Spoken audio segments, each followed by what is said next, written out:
Good morning. Good morning. I hope you're safe and well because that is the most important thing. Right. So, what's the weather like with us? It is windy. It is 100% cloud cover. It is due to rain. It is nice and cool. Yeah. So, I hope things are okay with you. Right. What have we got for you today? First thing is that we have news at last. It came through last Friday. That the REACH deadlines have been confirmed in the UK. So it's 2029, 2030, 2031. Now, you may remember that there was a bit of a concern in industry in compressing these together year on year. It looks like it's happening, and we do not have any information yet on what the ATRM, the alternative registration model, is going to look like.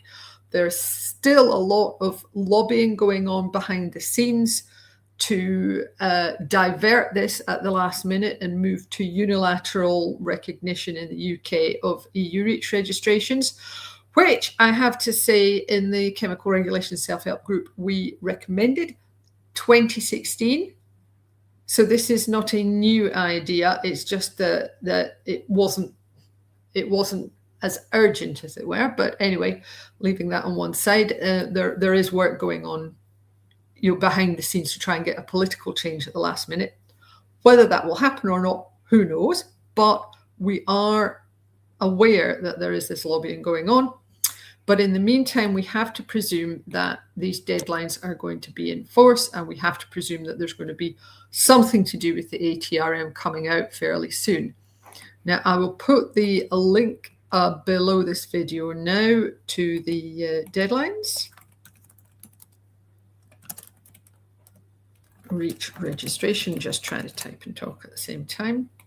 Pop that down there. Yes, enjoy. So, that's the first thing. Second thing is the EU. Now, I'm not sure how many of our lovely readers and viewers are active in the EU, but there's been a piece of legislation which is saying that micropollutants, which are at a really low level but can still cause harm in the aquatic environment, micropollutants generally coming from pesticides, pharmaceuticals, cosmetics, that kind of thing, they are going to be charged back to industry in the EU for processing them, for quaternary, that stage 4 sort of polishing up to remove them from wastewater. And Stephen Brennan of Foresight has a really interesting article about this, because it's like, well, how do you manage that? How do you assign things correctly to specific companies? So Stephen's got a really good article about this. I'm just going to pop the link below this video now. I've got so many tabs open. I cannot work out what's going on. That's going there. And yeah, I think this is a really difficult area, and not just from the point of view of managing it, but also from the perspective of, well, what do you do about all of the micropollutants that arise from illegal drugs and their metabolites? Who's going to pay for those? See what I mean? Not as easy as people might think.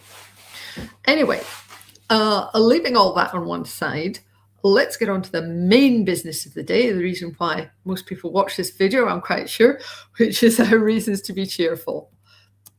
And we're continuing very British problems. And today we have airports, something very appropriate given that a lot of us are heading off on holiday. Not me, I hasten to add. Whenever I go abroad, which is rarely, it's always for either work or visiting family. So there we are. Holidays? What's a holiday, says the small business owner. Anyway, yeah, so that's it from me for this week. Thank you very much for watching live or on catch up. Really appreciate it. Have a lovely weekend, and I hope to be able to chat to you again next week if we're spared. Take care of yourselves. Bye.